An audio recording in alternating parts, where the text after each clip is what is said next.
चोरी करून मनी प्लांट कधीही लावू नये. वास्तुशास्त्रानुसार चोरी करून मनी प्लांट कधीही लावू नये. वास्तुशास्त्र सांगते की जर तुम्ही असे करत असाल तर तुम्ही चुकीचे करत आहात.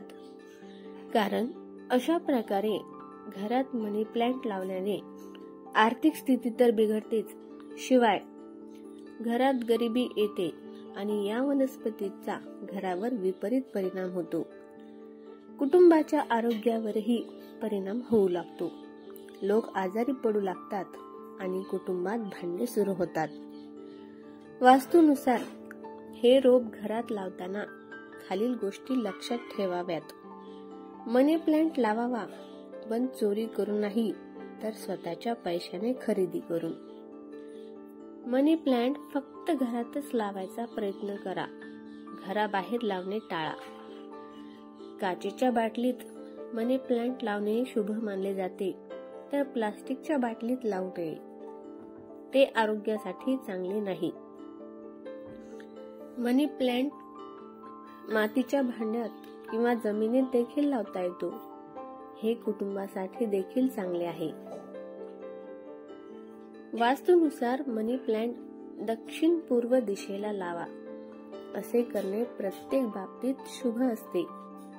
मनी प्लांटला दररोज पाणी आणि शुक्रवारी दूध मिसळून पाण्याने लावल्यास चांगले फळ मिळते. घरात कधीही पैशाची कमतरता भासत नाही. मनी प्लांट कधीही गुच्छात लावू नये.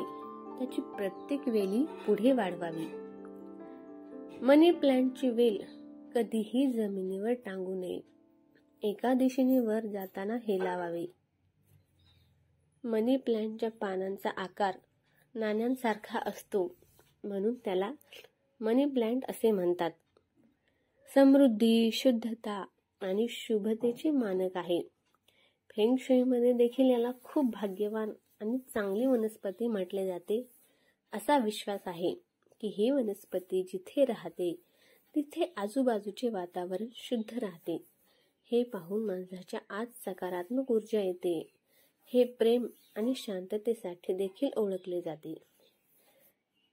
तर तुम्हीही मनी प्लांट चोरी न करता स्वतःच्या पैशाने विकत आणून लावा. ही माहिती तुम्हाला आवडली असेल तर जास्तीत जास्त शेअर करा. धन्यवाद.